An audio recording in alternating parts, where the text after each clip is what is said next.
दोस्तों, जब हम रिलायंस की एफएमसीजी स्ट्रैटेजी की बात करते हैं तो सब आगे पीछे कैंपा कोला पर ही फोकस करते हैं। सबका ध्यान कोला वॉर्स पर चले जाता है कि इसका इंपैक्ट पेप्सी के ऊपर क्या आ रहा है, कोका कोला के ऊपर आ रहा है। हम सोचते हैं कि रिलायंस की असली जंग सिर्फ और सिर्फ कोक और पेप्सी से चल रही है। हम सोचते हैं कि ये लड़ाई नेशनल टीवी पर लड़ी जा रही है, लेकिन ये सब कुछ एक मिस डायरेक्शन है। जब दुनिया का कैमरा नॉर्थ इंडिया और नेशनल ब्रांड्स पर फोकस करता है, रिलायंस चुपचाप बिना शोर मचाए इंडिया के सबसे मुश्किल रिटेल मार्केट को कैप्चर करने में लगा है। मैं आपको बता दूं, असली एक्शन मुंबई या दिल्ली में नहीं हो रहा है, असली एक्शन चेन्नई और कोच्चि में हो रहा है आज के दिन। रिलायंस एक साउथ फर्स्ट स्ट्रैटेजी पर काम कर रहा है। उन्होंने तमिलनाडु के उदय यम्स को खरीदा है, उन्होंने चेन्नई के मन्ना फूड्स को उठाया है, उन्होंने श्रीलंका के मालीबांग के साथ पार्टनरशिप करी है। ये एक्विजिशंस रैंडम नहीं है, तो ये है क्या? ये जियोग्राफिकल सीज है। रिलायंस सबसे पहले साउथ इंडिया का बड़ा सारा एक किला बना रहा है। वो चाहते हैं कि नॉर्थ इंडिया पर हम हमला करें, उससे पहले एक सिक्योर बेस हमारा बनना चाहिए और वो साउथ इंडिया में बनना चाहिए। तो दोस्तों, आज grow as with Jayant Mundra यानी मेरे साथ हम डिकोड करेंगे the peninsula strategy of Reliance's FMCG game. क्यों रिलायंस इंडिया को जीतने की शुरुआत साउथ से कर रहा है, आइए शुरू करते हैं।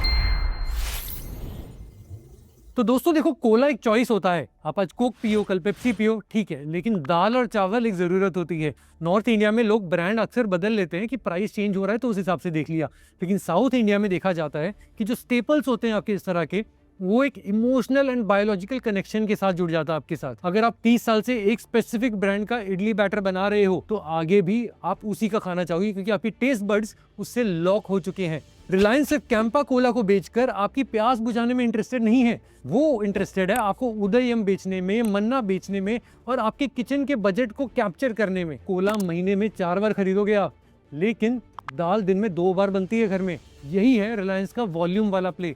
उन्हें सिर्फ आपके फ्रिज में नहीं बल्कि आपके बर्तनों में भी घुसना है। यहाँ रिलायंस की असली टक्कर पेप्सी या कोक से नहीं है, उनकी असली टक्कर है एक अलग ही प्लेयर से, जिसका नाम है आईडी फ्रेश फूड, या फिर ऐसे ही और बहुत सारे ब्रांड्स। एग्जाम्पल मैं खाली ले रहा हूँ आईडी फ्रेश फूड का। इन्होंने हमें सिखाया कि इडली बैटर जो होता है वो पैकेट से खरीदा जा सकता है।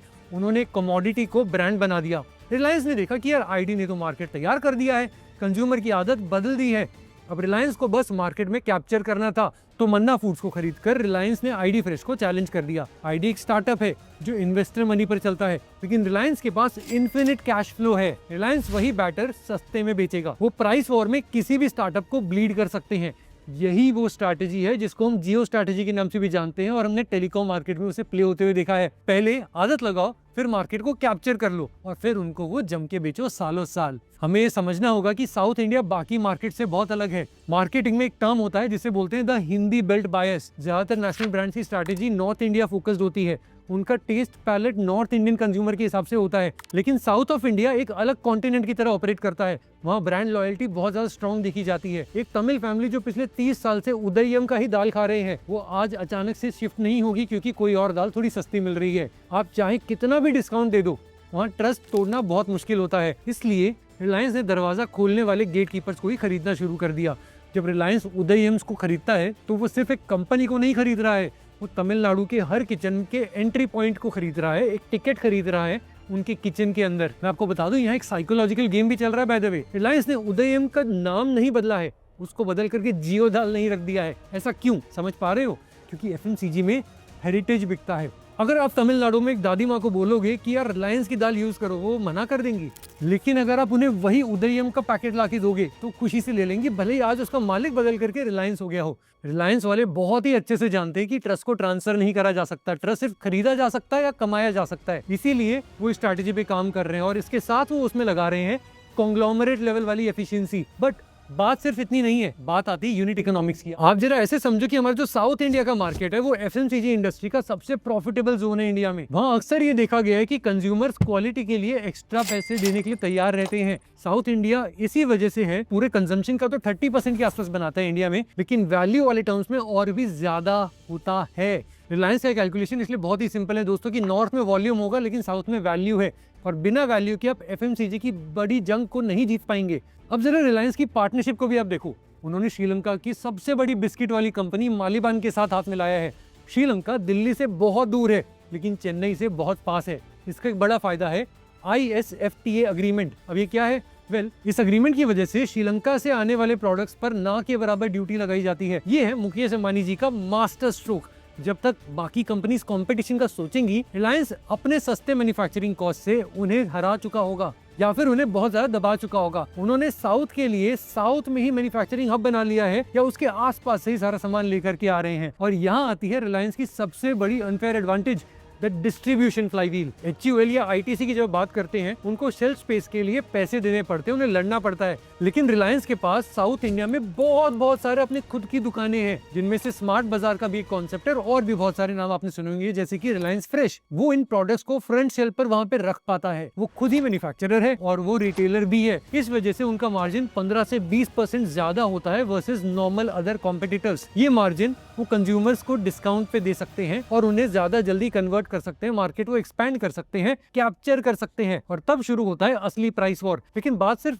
बड़े स्टोर्स की नहीं है, नेटवर्क की नहीं है, बात है पड़ोस के किराना वाली जो दुकान है उसकी। रिलायंस अपने जियो मार्ट पार्टनर ऐप के थ्रू इन दुकानदारों को क्रेडिट यानी कि उधार दे रहा है। एक छोटा सा जो दुकानदार होता है, जो किराना वाला होता है, वो हमेशा कैश की दिक्कत में रहता है। रिलायंस आखिर कह क्या रहा है, हमसे उदयम का ब्रांड लो, मन्ना का ब्रांड लो और बदले में पेमेंट में 15 दिन और दे दूंगा मैं। ये किराने वाले के लिए ये जो क्रेडिट लाइन का टाइम एक्स्ट्रा बढ़ा है, ये बहुत बड़ा सहारा होता है। धीरे धीरे वो दुकानदार रिलायंस के इकोसिस्टम में लॉक हो जाएगा, ऐसी बेट है। रिलायंस पहले आपकी किचन में घुसने की कोशिश कर रहा है एक तरफ से, और दूसरी तरफ जो किराना स्टोर होता है उसकी बैलेंस शीट में भी घुस रहा है। इन सबके पीछे एक सीक्रेट वेपन है जिसे कहते हैं डेटा। रिलायंस रिटेल के पास हजारों स्टोर्स हैं। उन्हें रियल टाइम में पता चल जाता है कि चेन्नई में कौन सा बिस्किट कहाँ पे कितना कब बिक रहा है। उन्हें ये भी अच्छे से पता होता है कि कोच्चि में या हैदराबाद में कौन से ब्रांड का इडली बैटर ज्यादा बिकता है। HUL को ये ट्रेंड लाइन समझने में महीनों लग जाते हैं कई बार। रिलायंस को ये डेटा अपने बिलिंग काउंटर से लाइव मिलता है। उन्होंने डेटा देखा, ट्रेंड को समझा और जो ब्रांड टॉप पर था उसे खरीद लिया। ये है पूरी strategy. They are not guessing the customers taste, they are acquiring the answer key itself. और हाँ, just to be very clear, Reliance की बुक सिर्फ साउथ इंडिया तक सीमित नहीं है। दूसरा हिस्सा आता है द ट्रोजन हॉर्स। इंडिया में आफ्टर ऑल रीजनल ऑथेंटिसिटी का एक ट्रेंड है। नॉर्थ इंडियन कंज्यूमर्स को जेनरिक आटा नहीं चाहिए, उन्हें authentic south Indian idli batter चाहिए। जब उदयम दिल्ली में बिकेगा तो कंज्यूमर बोलेगा कि ये तो असली वही साउथ वाला ब्रांड है ना। तो इस तरीके से रिलायंस अपने इन साउथ इंडियन जेम्स को यूज करके नॉर्थ इंडिया के रिटेल नेटवर्क को हाईजैक करने का प्लान बना रहा है। कहीं ना कहीं गेम ऐसा नजर आ रहा है। तो एज ए कंज्यूमर आपके लिए इसका क्या मतलब होता है? 3 चीजें ध्यान से समझना। पहला, आपको लोकल क्वालिटी सस्ते दाम पर मिलेगा, ये गेम प्लान है। दूसरा, आपके पड़ोस की जो दुकानें हैं उस पर ऑथेंटिक रीजनल प्रोडक्ट्स लेके आना, ये प्लान का पार्ट है। और तीसरा, रिलायंस अब इंडिया की फूड सिक्योरिटी का कंट्रोलर बनने की कोशिश कर रहा है इस पूरी स्ट्रैटेजी के थ्रू। रिलायंस पहले साउथ इंडिया को लॉक कर रहा है, वहाँ एक कैश काउ बना रहा है और उस प्रॉफिट को यूज करेगा नॉर्थ इंडिया और बाकी के इंडिया के लिए लड़ाई में एज अ फ्यूल। हिस्ट्री में कहा जाता है कि the road to Delhi passes through UP, लेकिन रिलायंस के लिए FMCG डोमिनेंस का जो पूरा रास्ता है वो चेन्नई से होकर जा रहा है।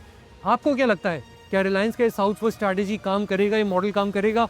कमेंट्स में बताओ। और ऐसी और इनसाइट्स के लिए स्टे ट्यून, क्योंकि हम आपके पास ऐसी कमाल की इनसाइट्स लेकर के हफ्ते में 2 बार आते हैं। Subscribe to grow as with Jayant Mundra यानी मेरे साथ।